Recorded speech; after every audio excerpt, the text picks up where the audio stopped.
एक शाम प्राची टीवी पर सीरियल देख रही होती है। तभी उसकी सास वहां आती है।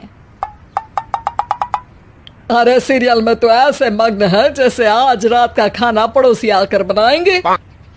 मुझे पता ही नहीं था आपने अपने बेटे की शादी पड़ोस में भी की हुई है। हैं? मतलब? मतलब इस घर में सारा काम बहू ही करती है, आप तो सिर्फ खर्राटे मारती हैं। अच्छा जी, फिलहाल तो तुम आराम फरमा रही हो, चलो जाओ, ये मेरे टीवी देखने का समय है। आहा, इसीलिए मुझे भगाया जा रहा है। सॉरी, अब तो बिल्कुल नहीं जाऊंगी। प्राची की इस बात पर दोनों सास बहू के बीच टीवी रिमोट के पीछे बच्चों जैसे छीना झपटी शुरू हो जाती है, जिसके बीच श्लोक भी काम से घर वापस आ जाता है। आज मेरी चूहे बिल्ली की जोड़ी किस बात पर झगड़ रही है? अरे तेरे बीवी मुझे टीवी ही नहीं देखने दे रही। अरे तुम्हारी मम्मी मुझे खाना बनाने के लिए फोर्स कर रही है। अरे वाह, ऐसे बेतुके रीजन पर तो बच्चे भी झगड़ा नहीं करते। अरे मुझे कुछ मत बोल, सब इसने ही शुरू किया है। हाँ हाँ, जैसे आप तो बहुत दूध की धूली है ना। अरे बस, दोनों चुप। प्राची जाओ, खाने की तैयारी करो।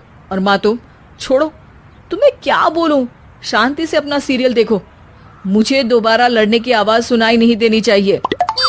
ऐसा बोलकर श्लोक वहां से चला जाता है, जिसके पीछे पीछे प्राची भी कुछ न कुछ बड़बड़ाते हुए रसोई में चली जाती है। हाँ हाँ, सासू जी को तो कुछ बोलेंगे ही नहीं, बस मुझ पर ही हुक्म चलता है, खाना बनाओ, जैसे मैं इनके घर में खाना बनाने के लिए आई हूँ। इसी तरह शाम बीतती है और रात को श्लोक और प्राची की सास खाना खाकर सोने चले जाते हैं, लेकिन प्राची गुस्से में कुछ खाए बिना काम में ही लगी रहती है। इस घर में किसी को घंटा फिक्र नहीं पड़ता, मैं खाऊं या भूखी रहूं। प्राची कुछ देर के लिए रसोई से बाहर जाती है और जैसे ही वापस आती है तो वहां दूध का भरा ग्लास देखकर हैरान रह जाती है। फिक्र पूरी है, बस दिखाना नहीं है। प्राची दूध पीकर सोने चली जाती है और अगली सुबह एक बार फिर सास बहू का कार्टून नेटवर्क स्टार्ट हो जाता है। ये तुमने ही किया है। अरे अजीब जबरदस्ती है, मैं बोल रही हूँ मैंने कुछ नहीं किया। दोनों ने मिलकर पूरे घर को पागल खाना बनाया हुआ है। यहाँ कोई नॉर्मल इंसान तो रह ही नहीं सकता, इसीलिए अब पड़ोसी क्या रिश्तेदार भी घर आने से कतराते हैं। और सुन बेटे, तू भी चंगा, तेरी माँ भी चंगी, तेरी बीवी भी चंगी, रिश्तेदार। हाँ जी, आपको नहीं पता क्या, गंगाधर ही शक्तिमान है, रिश्तेदार ही। हाँ हाँ, बस समझ गया। कभी जानवरों जैसे लड़ेंगी तो कभी जुगलबंदी करेंगी। भाई मैं आप दोनों के बीच में नहीं फंसना चाहता। सास बहू की इस मनमौजी जोड़ी से परेशान होकर श्लोक अपना सिर खुजलाता वहां से चला जाता है। चलो अब मैं भी कीर्तन में जा रही हूँ। इस पर जैसे ही सास कमरे में अपना पर्स लेने जाती है तो वहां नाश्ते की प्लेट रखी देख मुस्कुराने लगती है और नाश्ता करके घर से बाहर निकलते हुए कुछ पैसे टेबल पर रख जाती है, जिसके कुछ देर बाद सिलेंडर वाला घर आता है। ओ मोरी मैया, मैं सिलेंडर के बारे में तो बिल्कुल भूल ही गई थी। घर खर्च के सारे पैसे भी मम्मी के पास है और श्लोक से बोला तो उल्टा 4 बात सुनाएंगे।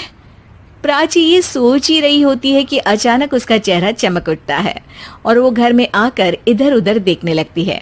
तभी उसकी नजर टेबल पर रखे पैसों पर पड़ती है, जिन्हें वो सिलेंडर वाले को दे देती है। ये सब श्लोक देख लेता है। अच्छा बेटे, इतना बड़ा घोटाला, सबके सामने मैं तेरी दुश्मन और पीठ पीछे तेरी मेरी यारी। इस पर श्लोक एक प्लान बनाता है और शाम को सब एक साथ बैठे होने पर बोलने लगता है।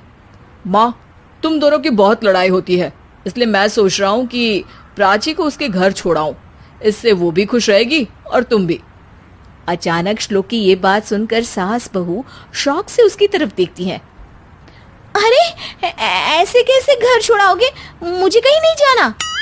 अरे तुमने बोला नहीं पर मैंने सुन लिया, तुम्हें मम्मी के साथ रहना अच्छा नहीं लगता, मुझे पता है।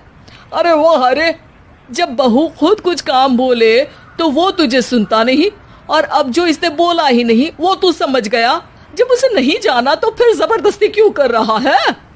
अच्छा, फिर आपको मौसी के घर छोड़ाता हूँ, बस अब आप दोनों एक घर में एक छत के नीचे नहीं रह सकती। मैं इस टॉम एंड जेरी की जोड़ी को और नहीं झेल सकता। है? ऐसे कैसे नहीं रह सकते? तुम्हें इतनी दिक्कत है तो तुम्हारा बोरिया बिस्तर पैक कर देती हूँ, लेकिन मम्मी जी कहीं नहीं जाएंगी। बिल्कुल यही सुनना था मुझे। अगर दोनों में इतना ही प्यार है फिर हर वक्त ये लड़ाई का नाटक क्यों करती हो? देखा मैंने कैसे माँ किचन में दूध रखती है और तुम उनके लिए कमरे में नाश्ता रखती हो, और कैसे वो पहले ही तुम्हारी दिक्कत समझकर घर में पैसे रखकर बाहर जाती है। अरे भाई, इतना ड्रामा तो डेली सोप में भी नहीं होता जितना तुम दोनों ने इस घर में फैलाया हुआ है। तू हमें टॉम एंड जेरी बोलता है ना, तो याद कर वो दोनों भी एक दूसरे को बाहर वालों की बुरी नजर से बचाने के लिए हमेशा सबके सामने लड़ते थे, लेकिन अकेले में दिक्कत के समय मदद भी तो करते थे। बस हमारा रिश्ता भी कुछ ऐसा ही है। और वैसे भी अगर सास बहू में तू मैं नहीं होती तो दुनिया वालों को कहानियां कैसे मिलेंगी?